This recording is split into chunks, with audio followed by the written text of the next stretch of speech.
আল্লাহকে বললাম যে আল্লাহ তুমি পরীক্ষা করতেছো তোমার বান্দার, যে তোমার বান্দা তোমাকে, তোমার দ্বীনকে, তোমার রসুলকে, তোমার রসুলের আদর্শকে কতটা ভালোবাসে তুমি এটা পরীক্ষা করতেছো।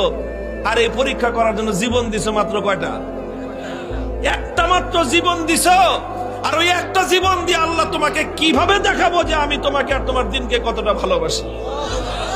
তুমি আমাকে 1000 জীবন দান করতাম, একটা একটা করে জীবন তোমার জন্য উৎসর্গ করে তোমার বান্দা আব্দুল্লাহ বিন হুযাফা দুনিয়ার সামনে প্রমাণ করে দিত ঈমানদারের কাছে ঈমানের দাম কত বেশি। এই জন্য কান্দি বেটা, আহাম্মক জানি কথা। তুই মনে করছিস যে মুসলমান জীবনের মায়ায় কান্দে? আরে মুসলমান তো বিশ্বাস করে যে যতদিন বেঁচে আছি ততদিন কষ্টে আছি, আল্লাহর জন্য জীবন দিব আর জান্নাতে যাব। কি বলেন? সন্দেহ আছে? আল্লাহর জন্য জীবন দেওয়ার মধ্যে আর জান্নাতের মধ্যখানে কোনো দূরত্ব নাই।